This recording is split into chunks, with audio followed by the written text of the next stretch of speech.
नमस्कार दोस्तों, स्वागत है आपका हमारे channel education classes bye Saurabh Sahu में। आज हम बात करेंगे कक्षा 9 का जो रसायन का विज्ञान का दूसरा लेसन है, क्या हमारे आसपास के पदार्थ शुद्ध हैं। इस लेसन में सबसे पहले हम देखेंगे कि लेसन का परिचय, फिर इसके बाद मिश्रण क्या है, फिर विलयन क्या है, फिर मिश्रण के पदार्थों का अलग कैसे किया जा सकता है, कि मिश्रण को अलग कैसे पृथक्करण कैसे किया जा सकता है इसका, फिर भौतिक एवं रासायनिक परिवर्तन क्या है, और इसके बाद शुद्ध पदार्थों के क्या प्रकार हैं। इन सब चीजों को हम देखेंगे। तो सबसे पहले हम देखेंगे मिश्रण, तो सबसे पहले हम देखेंगे परिचय। तो लेसन का जैसा कि नाम है, क्या हमारे आसपास के पदार्थ शुद्ध हैं। हमारे आसपास बहुत से पदार्थ होते हैं, तो शुद्ध पदार्थ क्या होते हैं। शुद्ध पदार्थ ऐसे पदार्थ को कहते हैं जो एक प्रकार के परमाणुओं से बना होता है। वैज्ञानिक भाषा में अगर हम कहें शुद्ध पदार्थ, तो शुद्ध पदार्थ एक प्रकार के परमाणुओं से या एक प्रकार के कणों से बना हुआ पदार्थ शुद्ध पदार्थ कहलाता है। तो क्या हमारे आसपास जितने पदार्थ हैं वो एक प्रकार के कणों से मिलकर बने हुए? बिल्कुल नहीं, क्योंकि हमारे आसपास जितने भी पदार्थ होते हैं, ज्यादातर जो पदार्थ होते हैं वो कई तरह के परमाणुओं से, कई तरह के कणों से मिलकर बने होते हैं। इसलिए हम कह सकते हैं हाँ कि हमारे आसपास बहुत से पदार्थ हैं जो कोई मिश्रण है, कोई यौगिक है, तो कोई तत्व है, सबसे मिलजुल कर बना हुआ है। लेकिन जो शुद्ध की बात है, तो वैज्ञानिक लोग शुद्ध दूसरे को कहते हैं और लोग दूसरे को, जैसे कि वैज्ञानिकों के अनुसार शुद्ध वो है जो एक प्रकार के कणों से बना है, और आम लोग में कहा जाता है कि शुद्ध का मतलब कि जैसे कोई दूसरे उसमें पदार्थ ना मिलाए गए। और वैज्ञानिकों के अनुसार शुद्ध पदार्थ वे होते हैं जो एक प्रकार के कणों से मिलकर बने होते हैं। जैसे अगर हम कहें कि शुद्ध दूध, तो शुद्ध दूध से आशय होता है कि उसमें पानी ज्यादा ना मिलाया गया हो या कोई केमिकल ना मिलाया गया हो। लेकिन अगर हम वैज्ञानिक भाषा में कहें तो शुद्ध दूध शुद्ध होता नहीं, क्योंकि वह मिक्सचर होता है, मिश्रण होता है, क्योंकि उसमें वसा, जल, कई प्रकार के तत्वों से मिलकर दूध बना होता है। अर्थात दूध जो होता है, मिक्सचर होता है, मिश्रण, वो शुद्ध नहीं होता है। और आम भाषा में अगर हम कहें तो शुद्ध दूध का मतलब होता है कि उसमें ज्यादा केमिकल पानी न मिलाया। इसका मतलब है कि जो वैज्ञानिक भाषा में शुद्ध का अर्थ है और जो आम जीवन में शुद्ध का अर्थ है, उसमें बहुत अंतर है। अब हम देखते हैं कि मिश्रण क्या है। इसके बाद मिश्रण क्या है, शुद्ध के बाद अब मिश्रण क्या है। तो मिश्रण वे होते हैं जो बिना अनुपात में कोई भी पदार्थ को मिला लिया जाए। दो या दो से अधिक तत्व या यौगिक को किसी भी अनुपात में मिला लेने पर, यानी कि उसका अनुपात निश्चित नहीं होता कि किस अनुपात में मिलाया जाता है, किसी भी अनुपात में मिला लेने पर उससे जो पदार्थ बनता है, जो बनता है, उसे ही मिश्रण कहते हैं। लेकिन इसमें नए वस्तुएं नहीं बनती हैं। इसमें जो गुण होते हैं, जो बनता है, वो जो पदार्थ मिलाए होते हैं, उन्हीं पदार्थों के मिलने से जो बनता है उसी का गुण होता है। कह सकते हैं कि दो या दो से अधिक मिश्रण क्या है, दो या दो से अधिक तत्वों या यौगिकों के मिलने से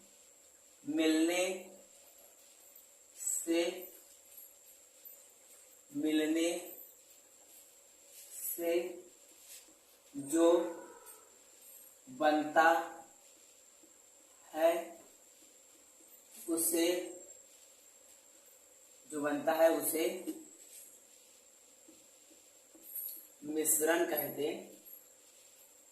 मिश्रण कहते।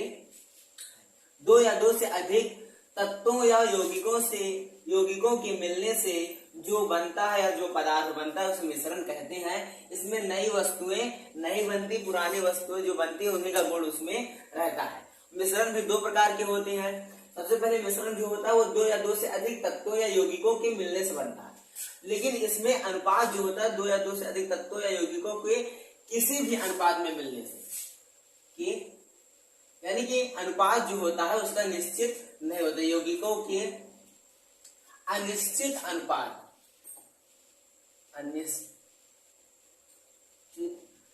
क्या कह सकते हैं, तत्व यौगिकों के किसी भी अनुपात, किसी भी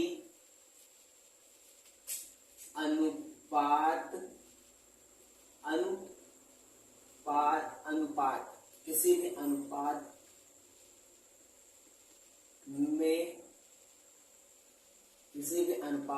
में मिलने से जो बनता है उसे मिश्रण कहते हैं।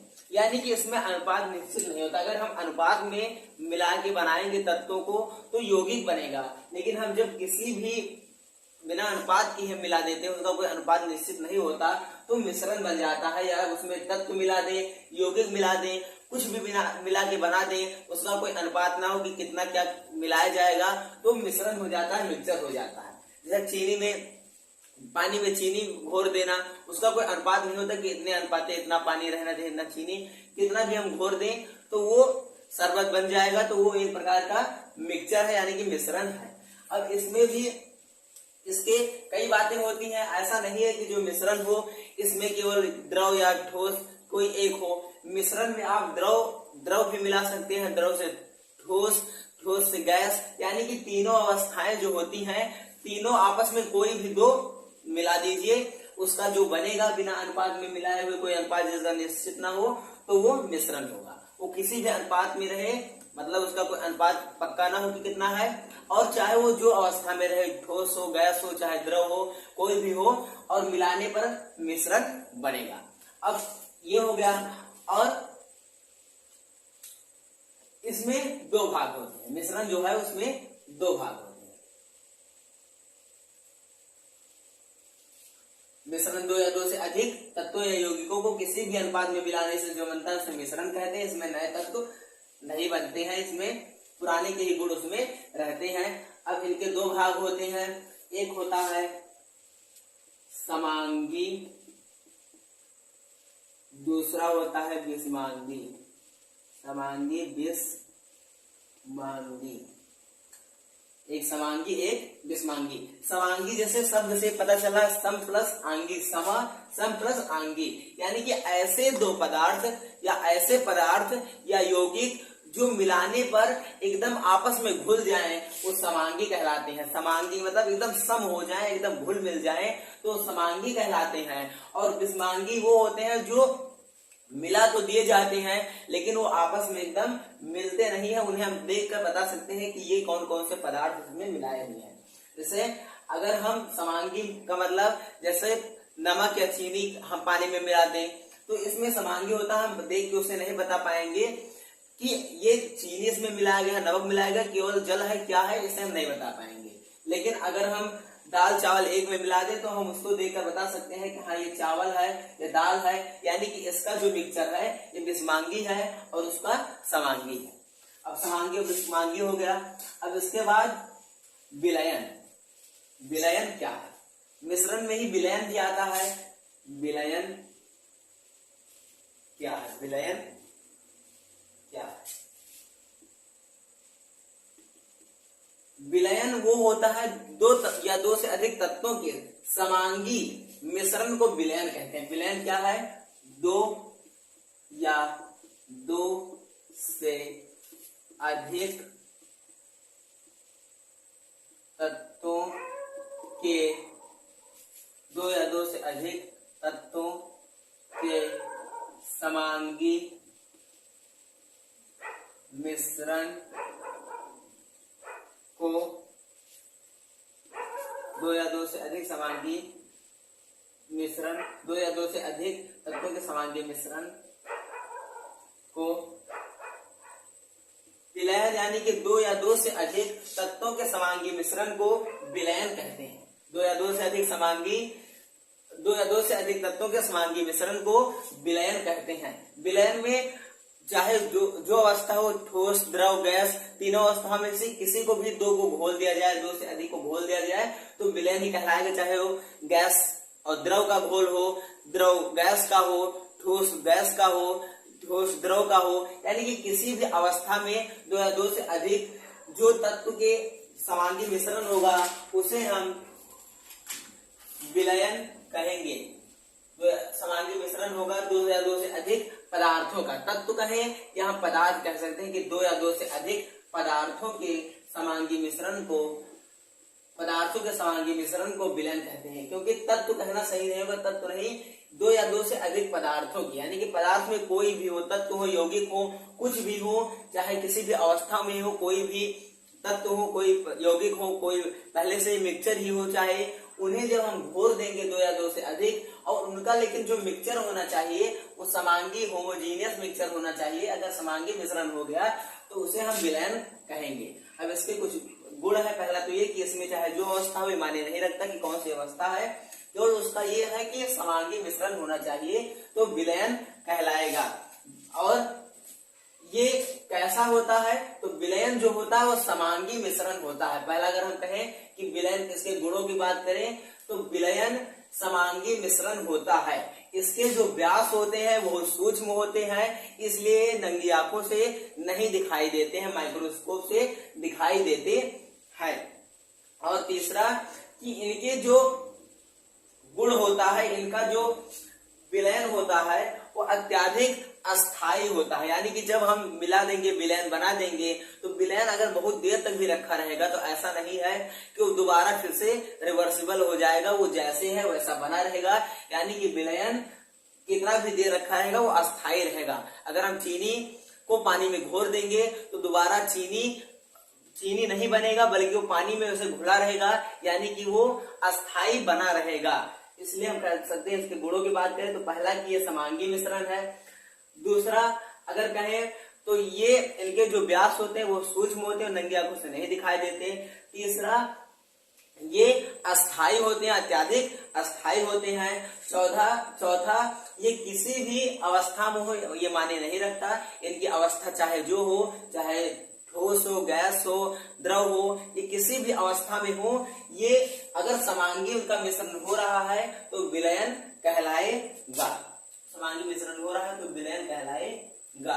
और इनके विभिन्न जो भाग होते हैं उनमें समान रूप से वितरित होते हैं। इनके जो पदार्थ होते हैं वो विभिन्न भाग में समान रूप से वितरित होते हैं, यानी कि ये जो घुलते हैं, जैसे चीनी और पानी या नमक, चीनी कोई भी अगर समांगी मिश्रण है जो विलयन बना रहा है, घुल रहा है, तो वो विभिन्न भागों में समान घुलेगा, कि मतलब उसे देखने से ऐसा नहीं लगेगा कि कहीं ज्यादा कहीं कम, पूरे में एकदम बराबर उसके परमाणु घुल जाएंगे। ये सब इसके गुण है। अब विलयन के बाद विलयन हो गया। अब विलयन में ही अगर हम मिश्रण की बात करें तो इसी में एक होमोजीनियस में आता है मिश्र धातु। मिश्र धातु यानी कि एलॉय जिसे कहते हैं, मिश्र धातु, मिश्र धातु जिसे अंग्रेजी में एलॉय कहते हैं। एलॉय क्या होता है, ये भी एक होमोजीनियस मिश्र धातु। मिश्र धातु यानी कि एलॉय, ये भी एक होमोजीनियस मिक्सचर यानी कि समांगी मिश्रण है। इसमें दो या दो से अधिक धातुओं का समांगी मिश्रण होता है, यानी कि दो या दो से अधिक धातुओं का समांगी मिश्रण मिश्र धातु बनाता है या मिश्र धातु कहलाता है। उदाहरण के लिए हम पीतल ले सकते हैं। पीतल जो होता है इसमें जिंक 30% और कॉपर यानी कि तांबा 70% होता है, यानी कि 70% कॉपर और 30% जिंक मिलाने से बनता है पीतल। ये भी मिश्रण में ही आता है। मिश्रण में जब जिंक और कॉपर को इतने परसेंट या 70 कॉपर और 30 जिंक यानी कि इतने प्रतिशत मिलाया जाता है तो ये जाके पीतल बनता है और ये एलॉय कहलाता है, मिश्र धातु कहलाता है। ये मिश्र धातु होता है। अब मिश्र धातु, लेकिन जो विलयन होता है, विलयन में भी दो भाग होते हैं। इनके प्रमुख दो भाग होते हैं। विलयन में एक होता है विलेय, एक होता है विलायक। विलेय और एक विलायक। विलेय और विलायक। एक होता है विलेय, एक होता है विलायक। विलेय क्या होता है, जिसकी मात्रा कम होती है वो विलेय, जिसकी मात्रा ज्यादा होती है वो विलायक। अब दो पदार्थ यानी कि जब दो या दो से अधिक पदार्थ का समांगी मिश्रण होगा तो विलयन कहलाएगा। अब उसमें जब दो या दो से अधिक या दो, मगर मान ले दो जब पदार्थ मिल रहा होगा, समांगी मिश्रण हो रहा है, तो एक पदार्थ ज्यादा होगा, एक पदार्थ कम होगा। तो जो पदार्थ ज्यादा होगा वो विलायक होगा, जो पदार्थ कम होगा वो विलेय होगा। यानी कि विलायक को हम ये भी कह सकते हैं कि जिसमें जो घोरा जाएगा वो विलेय होगा, और जिसमें घोला जाएगा या घोला जाएगा वो विलायक होगा। यानी कि विलाय के अंदर विलेय को मिलाया जाता है। विलाय जैसे अगर हम पानी और चीनी का घोर कहें तो वहां पे पानी विलायक है और चीनी विलेय है, क्योंकि पानी के अंदर चीनी मिलाया जाता है, यानी कि विलायक के अंदर विलेय मिलाया जाता है। विलायक यानी कि पानी की मात्रा ज्यादा होती है, चीनी की मात्रा कम होती है, विलेय। ऐसे हम किसी भी उदाहरण से समझ सकते हैं कि जिसकी मात्रा ज्यादा होगी वो विलायक, जिसकी मात्रा कम होगी वो विलेय। यानी कि जब समांगी मिश्रण होगा विलयन में, तो विलयन में के दो भाग होते हैं, विलेय विलायक। जो घोला जाएगा वो विलेय, जिसमें घोला जाएगा वो विलायक। और मिश्र धातु जो होता है, धातुओं को जब समांगी मिश्रण होता है तो मिश्र धातु कहलाता है। और इसके बाद अब हम बात करेंगे अब निलंबन क्या है। निलंबन ये एक विषमांगी मिश्रण है। अभी तक जब विलयन, एलॉय यानी कि मिश्र धातु, इन सब की बात होती थी तो उसमें था कि ये वो समांगी मिश्रण था, यानी कि पूरी तरीके से घुल जाता था। लेकिन जो निलंबन है ये एक विषमांगी मिश्रण है। विषमांगी माने वो पूरी तरीके से नहीं घुलता है, जिसमें सूक्ष्म कण पूरे द्रव में बिना घुले हुए फैले रहते हैं। इसमें फैले तो रहते हैं लेकिन बिना घुले हुए फैले रहते हैं। उदाहरण के लिए खड़िया जल और मिल्क ऑफ मैग्नीशिया यानी कि मैग्नीशिया का दूध। जैसे कि खड़िया जल यानी कि चूना को जब पानी में घोला जाता है तो चूना पानी में एकदम घुल जाता है, लेकिन फिर भी वो विषमांगी मिक्सचर यानी कि मिश्रण होता है, निलंबन होता है, क्योंकि उसके कण सूक्ष्म तो हो जाते हैं लेकिन पूरी तरीके से उसमें घुलते नहीं। अगर माइक्रोस्कोप से देखा जाए तो पानी और उसके कण अलग अलग होते हैं, विषमांगी मिश्रण होते हैं। ऐसे मिल्क ऑफ मैग्नीशिया भी एक विषमांगी मिश्रण है और एक निलंबन है।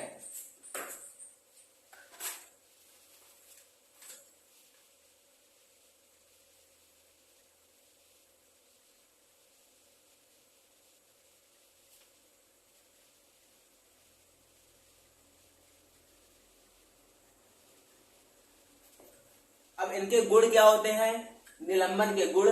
तो पहला गुण ये है कि ये अस्थायी होते हैं, यानी कि अगर ज्यादा देर तक निलंबन को रखा जाएगा तो इसमें जो घुले होते हैं, विलेय जो होते हैं, जिसे घोला जाता है, वो नीचे तली में जाकर जम जाएंगे। और दूसरा कि इसमें जो विलेय होते हैं उन्हें देखा जा सकता है। विलेय जो होते हैं उनको हम देख सकते हैं, आसानी से देख सकते हैं, और ये एक विषमांगी मिश्रण होता है। और इनमें जो कणों का आकार होता है, विलेय के कणों का आकार, विलेय क्या होता है हमने पहले बताया कि विलेय यानी कि जिसे घोला जाए। तो विलेय का जो आकार होता है कणों का वो 10 के पावर -5 से लेकर 10 के पावर -6 तक होता है। और ये सब इसके गुणधर्म। पहला कि एक विषमांगी, इसके अगर गुणों की बात करें तो एक विषमांगी मिश्रण है, जैसा कि यहाँ दिया है पहले से, विषमांगी मिश्रण है। इसमें जो ये अस्थायी होता है, अस्थायी मतलब अगर ज्यादा देर तक रखा रहेगा तो इसके जो विलेय होंगे वो नीचे जाकर जम जाएंगे। तीसरा कि इसके जो विलेय होते हैं उन्हें हम आसानी से देख सकते हैं। विलेय माने जो पदार्थ मिलाया जाता है, घोला जाता है, उन्हें हम आसानी से देख सकते हैं। इनके विलेय का जो आकार होता है वो 10 के पावर 5 से 10 के पावर -6, 10 के पावर -5 से 10 के पावर -6 तक होता है। अब ये हो गया निलंबन। निलंबन के बाद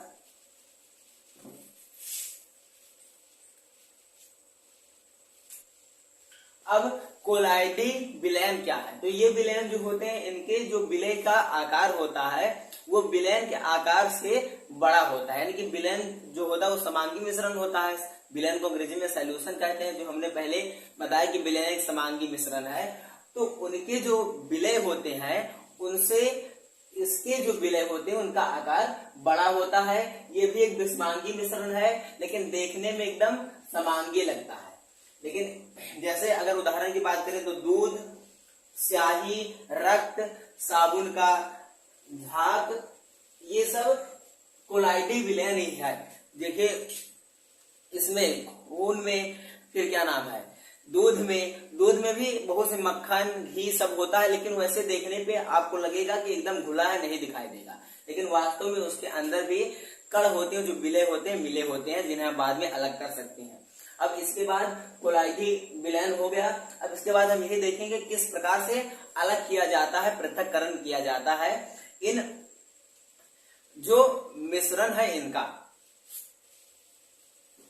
अब हम बात करेंगे मिश्रण का पृथक्करण, मिश्रण को अलग कैसे किया जाता है, इसके कई हैं। एक है अपकेंद्रक के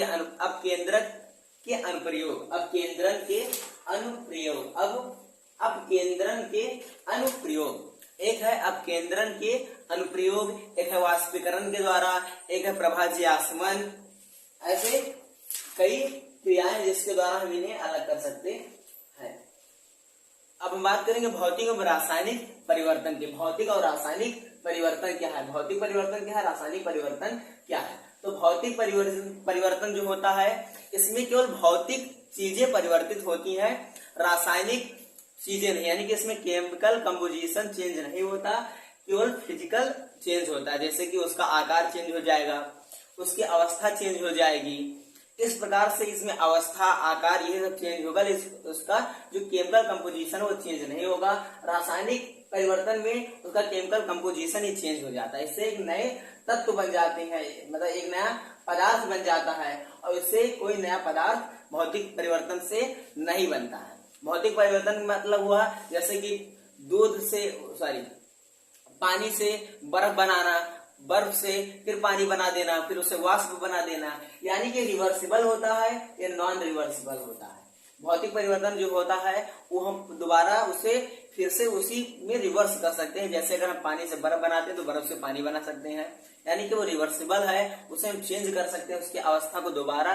लेकिन अगर जो रासायनिक परिवर्तन होता है ये रिवर्सिबल नहीं होता, अगर एक बार चेंज हो गया तो फिर चेंज नहीं होगा। जैसे अगर हम चावल से एक बार भात बना दें तो फिर भात से हम चावल नहीं बना सकते, लेकिन अगर पानी से बर्फ बनाए हैं तो बर्फ से पानी हम बना सकते हैं। यानी कि फिजिकल जो चेंज है, भौतिक चेंज है, भौतिक परिवर्तन है, वह रिवर्सिबल है, लेकिन रासायनिक परिवर्तन रिवर्सिबल नहीं है।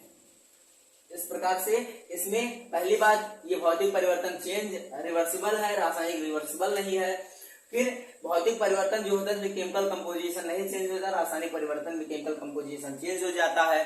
भौतिक परिवर्तन में नए पदार्थ नहीं बनते हैं उससे, रासायनिक परिवर्तन में नए पदार्थ बन जाते हैं उससे। भौतिक परिवर्तन में जो है इसमें जो फार्मूला होता है वह नहीं चेंज होता। जैसे जल का फार्मूला, चाहे वो बर्फ हो, चाहे वाष्प हो, चाहे जल हो, उसका फार्मूला एक ही रहेगा जितना है, यानी कि ये जल, बर्फ और वाष्प तीनों में यही रहेगा, यानी कि फिजिकल चेंज में फार्मूला नहीं चेंज हो रहा है। लेकिन अगर रासायनिक परिवर्तन होगा तो उसमें फार्मूला भी चेंज हो जाएगा।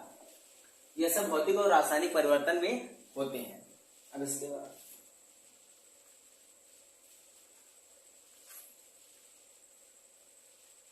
अब इसके बाद जैसा लेसन शुरू हुआ था कि हमारे आसपास शुद्ध पदार्थ, लेसन था कि हमारे आसपास के पदार्थ शुद्ध हैं, तो अब यही आ गया है इसमें भी कि शुद्ध पदार्थ की क्या प्रकार है, शुद्ध पदार्थ होता क्या है। तो शुद्ध पदार्थ में दो प्रकार के आते हैं, एक आता है तत्व, एक आता है यौगिक। शुद्ध पदार्थ में आता है एक तत्व, एक यौगिक। एक तत्व, एक यौगिक।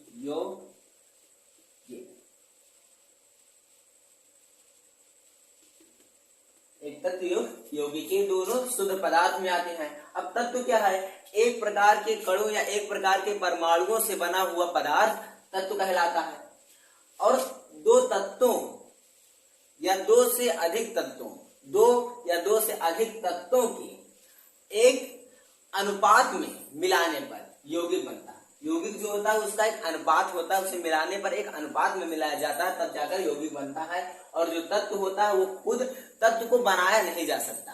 तत्व जो होता है प्राकृतिक बना होता है, लेकिन तत्व को कोई नहीं बना सकता। यौगिक बना सकता है लेकिन तत्व प्राकृतिक होता है। ये एक ही प्रकार के परमाणुओं से बना होता है, प्राकृतिक होता है, इसे बनाया नहीं जा सकता है, यौगिक को बनाया जा सकता है। और तत्व के अंतर्गत भी कई चीजें आती हैं। तत्व में एक आता है धातु, एक आता है अधातु। धातु, अधातु और उपधातु।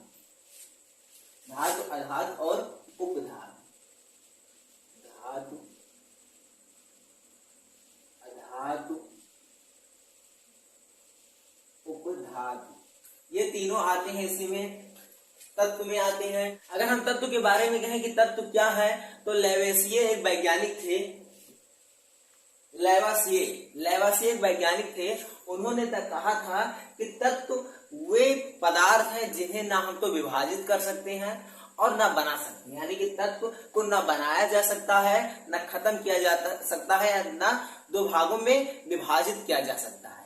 क्यों? इनकी मदद से मिश्रण या फिर यौगिकों को बनाया जा सकता है, इनको मिलाने से। लेकिन अगर हम ये कहें कि हम तत्व को बनाएं, तो तत्व को बनाना असंभव, तत्व को नहीं बनाया जा सकता। तत्व जो होता है प्रकृति की देन होती है। अब तत्व में धातु, अधातु और उपधातु क्या है? धातु क्या है? तो धातु को धन विद्युतीय तत्व भी कहते हैं। धातु को क्या कहा जाता है? धन विद्युतीय तत्व। धन विद्युतीय तत्व। ऐसा क्यों कहा जाता है? क्योंकि जब रासायनिक कोई क्रिया होती है या रासायनिक, ऐसा इसलिए कहा जाता है क्योंकि धातु वे तत्व होते हैं जो रासायनिक अभिक्रिया में अपने परमाणुओं में से एक या एक से अधिक इलेक्ट्रॉन को त्याग देते हैं। धातु जो होते हैं, धातु, इन्हें धन विद्युतीय तत्व कहा जाता है। ऐसा क्यों कहा जाता है? क्योंकि ये रासायनिक अभिक्रियाओं में अपने परमाणु से एक या एक से अधिक इलेक्ट्रॉन को त्याग देते हैं, इसीलिए धन विद्युतीय तत्व कहलाते हैं। आप जानते होंगे कि इलेक्ट्रॉन को जो त्यागता है वो धनात्मक हो जाता है और जो उसे लेता है वह ऋणात्मक हो जाता है। तो धातु जो होता है वो त्याग देता है, इसलिए धनात्मक हो जाता है, धन विद्युतीय तत्व कहलाता है। और अधातु को ऋण विद्युतीय तत्व कहा जाता है क्योंकि यह उन्हें इलेक्ट्रॉन को ग्रहण कर लेता है। लेकिन धातुओं के अभी हम गुण की बात करें तो धातु चमकीले होते हैं या आघातवर्ध होते हैं या तन्य होते हैं। इन्हें इनके अंदर से आवाज आती है, जैसे अगर हम किसी धातु पर मारें तो खन खन या कोई आवाज निकलती है। तो ये सब इसके गुण है। पहला तो चमकीला होता है धातु, दूसरा ये इनका एक रंग होता है। जैसे चांदी है तो सफेद, सोना है तो ये पीला कलर, तांबा है तो उसका भी कलर, यानी कि इनका एक अपना एक रंग होता है। और ये ताप एवं विद्युत के सुचालक होते हैं। जो धातु होते हैं ताप एवं विद्युत के सुचालक होते हैं। इनसे बिजली प्रवाहित की जा सकती है, ताप यानी कि उष्मा दी जा सकती है। फिर ये तन्य होते हैं। तन्य का मतलब क्या होता है? तन्य मतलब होता है इन्हें तार में बदला जा सकता है, यानी कि इन्हें खूब पतला बनाया जा सकता है, तार के रूप में पतला बनाया जा सकता है, इसे तन्य कहते हैं। ये आघातवर्ध होते हैं, यानी कि इन्हें महीन चादर के रूप में बनाया जा सकता है, ये आघातवर्ध होते हैं। और ये प्रतिध्वनिपूर्ण होते हैं, यानी कि इन्हें मारने पर ध्वनि निकलती है। अब अधातु की बात करें, अधातु क्या है? तो अधातु जो होता है वह ऋण विद्युतीय तत्व होता है। अधातु जो होता है वह ऋण विद्युतीय तत्व होता है। अधातु ऋण विद्युतीय तत्व होता है। ऋण विद्युतीय तत्व क्यों कहा जाता है इसको? क्योंकि यह रासायनिक अभिक्रियाओं में एक या एक से अधिक इलेक्ट्रॉन को ग्रहण कर लेता है और ग्रहण कर ऋणायन बनाने की प्रवृत्ति रखता है। ये जब रासायनिक अभिक्रिया होती है तो धातु जो होते हैं वो छोड़ देते हैं इलेक्ट्रॉन को, लेकिन जो अधातु होते हैं वो दूसरे के इलेक्ट्रॉन को ले लेते हैं, ग्रहण कर लेते हैं। इसीलिए इन्हें ऋण विद्युतीय तत्व कहा जाता है, क्योंकि इनके अंदर ऋणायन बनाने की प्रवृत्ति होती है। अब इनके अगर हम गुणों की बात करें तो ये विभिन्न रंगों के होते हैं, अधातु जो होते हैं, और ये ताप और विद्युत के कुचालक होते हैं। ये चमकीले, प्रतिध्वनिपूर्ण और आघातवर्ध नहीं होते हैं और ये सामान्यतः भंगुर होते हैं। इनमें कोई विशेष चमक नहीं होती। अगर हम बात करें धातुओं की और कि धातु जो होते हैं तो धातु में केवल मरकरी एक ऐसा धातु है जो सामान्य रूम मतलब के तापमान पर, कमरे के तापमान पर तरल रहता है। नहीं तो सभी धातु जो होते हैं वो ज्यादातर ठोस अवस्था में होते हैं। केवल मरकरी है जो द्रव अवस्था में रहता है धातुओं में। अधातुओं के गुण की बात हो गई, धातुओं की हो गई, ये ऋण विद्युती, ये धन विद्युती। अब उपधातु की बात करें तो उपधातु जो होते हैं ये कुछ तत्व धातु और उपधातु की अधातु के बीच के गुण को दर्शाते हैं। उपधातु जो होते हैं ये धातु और अधातु के बीच के गुण को दर्शाते हैं, इसीलिए इन्हें उपधातु कहते हैं। जैसे बोरान, सिलिकॉन, जर्मेनियम आदि। यानी कि इनके अंदर, उपधातुओं के अंदर धातु और अधातु दोनों के गुण होते हैं, इसीलिए इन्हें उपधातु कहते हैं। अब आशा करते हैं आपको तत्व वाला पूरा समझ में आ गया। तत्व में 3 भाग, धातु, अधातु, उपधातु। अब बारी है यौगिक की।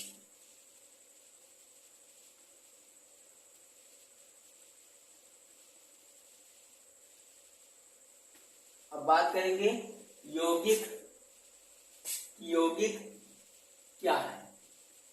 यौगिक अगर हम परिभाषा की बात करें यौगिक क्या है, तो यौगिक वे होते हैं जो कई तत्वों से मिलकर बने होते हैं लेकिन एक निश्चित अनुपात इनका होता है। यानी कि यौगिक ऐसा शुद्ध द्रव है, द्रव कह सकते हैं। यौगिक एक ऐसा पदार्थ है या यौगिक एक ऐसा द्रव्य है जो द्रव्यमान के अनुसार 2 या 2 से अधिक तत्वों के एक निश्चित अनुपात में रासायनिक संयोग से बना होता है। एक निश्चित अनुपात में एक रासायनिक संयोग से बना होता है।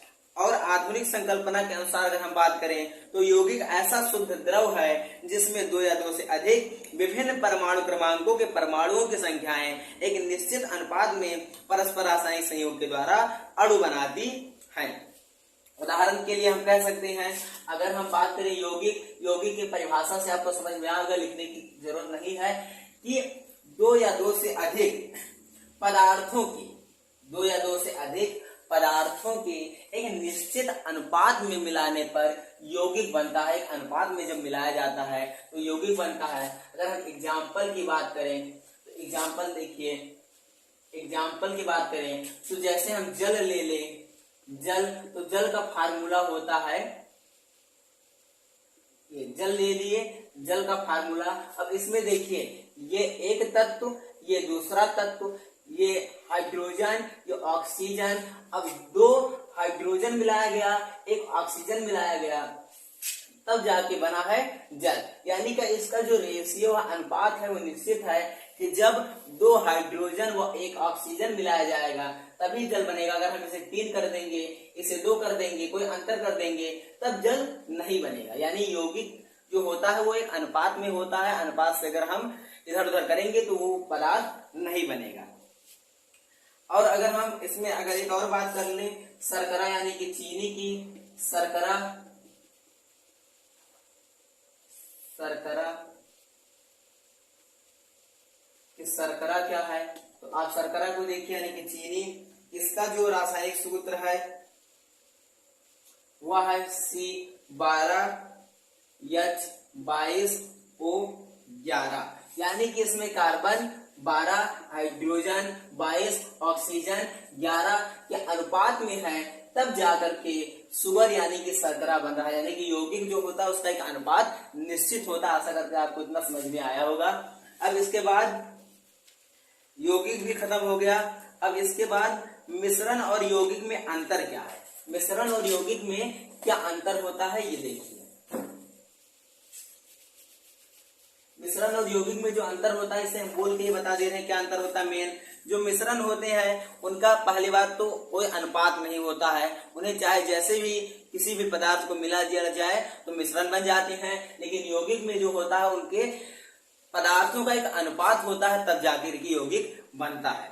और मिश्रण को इनके अवयवी पदार्थों को भौतिक विधि से छानना, वाष्पन, ऊर्ध्वपातन के द्वारा अलग किया जा सकता है, लेकिन यौगिक को इनके अवयवों को भौतिक विधि द्वारा पृथक नहीं किया जा सकता। मैंने इसे अभी बात हो रही थी कि मिश्रण को पृथक्करण कैसे किया जाए, तो मिश्रण को पृथक करने का कई वो है। अब केंद्रन यानी कि मह करके, जैसे दूध को, दही को मह करके मक्खन निकाला जाता है, तो वो विधि हो गया।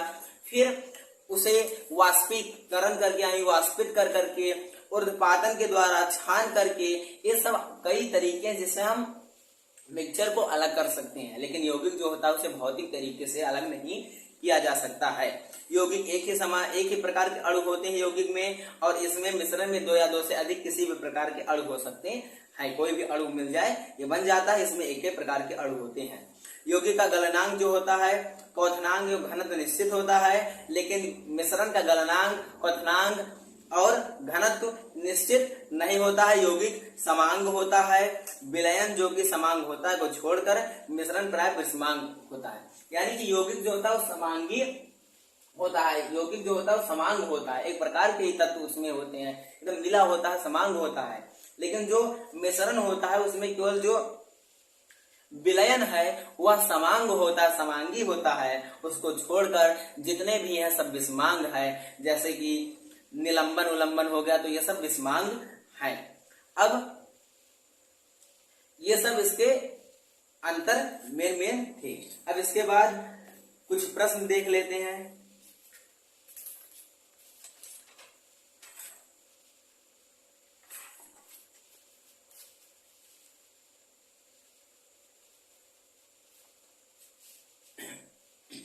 अब प्रश्न देखिए, लोहे से बने किसी बर्तन पर जंग लगना कहलाता है। अगर लोहे के बर्तन पर जंग लग जाता है तो उसे क्या कहते हैं? तो उसे कहा जाता है संक्षारण, क्योंकि लोहे पर जंग लगना संक्षारण कहलाता है, यानी कि कोर्जन कहलाता है। यह एक रासायनिक परिवर्तन होता है जो लोहे को जल और हवा के नमी से हो जाता है। नमी में पड़े पड़े हवा में जो आर्द्रता होती है, नमी होती है, उससे जो लोहा होता है रिएक्शन करके मुरझा जाता है, यानी कि उसके ऊपर एक जंग लग जाता है। अब इसके बाद समुद्री जल से नमक प्राप्त किया जाता है। समुद्री जल से नमक कैसे प्राप्त किया जाता है? तो यह प्राप्त किया जाता है वाष्पीकरण के द्वारा। समुद्री जल से नमक प्राप्त किया जाता है। ऊर्ध्वपातक पदार्थ है। ऊर्ध्वपातज पदार्थ कौन से हैं? तो ऊर्ध्वपातज पदार्थ है, कौन सा है? बेंजीन। ऊर्ध्वपातज पदार्थ है बेंजीन।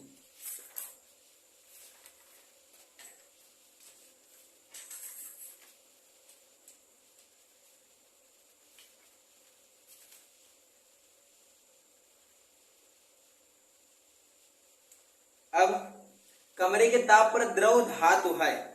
अभी मैंने बताया कि एक धातु ऐसा है जो कमरे के सामान्य तापमान पर भी द्रव अवस्था में होता है, यानी कि तरल अवस्था में होता है। और धातु का क्या नाम है? तो उस धातु का नाम मरकरी यानी कि पारा है। कमरे के ताप पर द्रव अधातु है। अब एक अधातु का नाम बताइए जो कि कमरे के तापमान पर द्रव अवस्था में होता है। तो इसका आंसर होगा ब्रोमीन। ब्रोमीन एक ऐसा अधातु है जो कमरे के तापमान पर भी किसमें रहता है? द्रव अवस्था में होता है। अब उपधातु का उदाहरण है। उपधातु क्या है? 4 उदाहरण दिया हुआ है, टिन, ब्रोमीन, पारा, बोरान। तो इसमें से उपधातु कौन सा है? तो इसमें से उपधातु है बोरान। बोरान एक उपधातु है। निलंबन के कण दूर किए जाते हैं। निलंबन जो होता है उसमें कण कैसे दूर किए जाते हैं अगर करना हो तो भारण विधि द्वारा। दूध से क्रीम निकाली जाती है। दूध से क्रीम कैसे निकाला जाता है? तो इसमें होता है अपकेंद्रण विधि द्वारा। दूध से मलाई निकाला जाता है। रक्त से नशीले पदार्थ अलग कैसे किए जाते हैं? तो रक्त से नशीले पदार्थ क्रोमेटोग्राफी द्वारा अलग किया जाता है। अब निलंबन है, समांगी मिश्रण है, विषमांगी मिश्रण है। तो विषमांगी मिश्रण है जिनमें घुलित कण को आंखों के द्वारा नहीं देखा जा सकता है। नहीं, क्या है निलंबन? निलंबन एक विषमांगी मिश्रण है जिसमें घुलित पदार्थों को आंखों के द्वारा देखा जा सकता है। अब ऐसे ऐसे हो गया। अब विलयन क्या है? 2 या 2 से अधिक पदार्थों का समांगी मिश्रण विलयन कहलाता है। जलीय विलयन क्या है? विलय का जल में विलयन जलीय विलयन कहलाता है। फिर चीनी का जलीय घोल। निम्न में से समांगी मिश्रण बताइए। लकड़ी, चीनी का जलीय घोल, जलीय घोल। ऐसे कई प्रश्न दिए हैं। आशा करते हैं कि आपको ये लेसन पूरा समझ में आ गया होगा। धन्यवाद।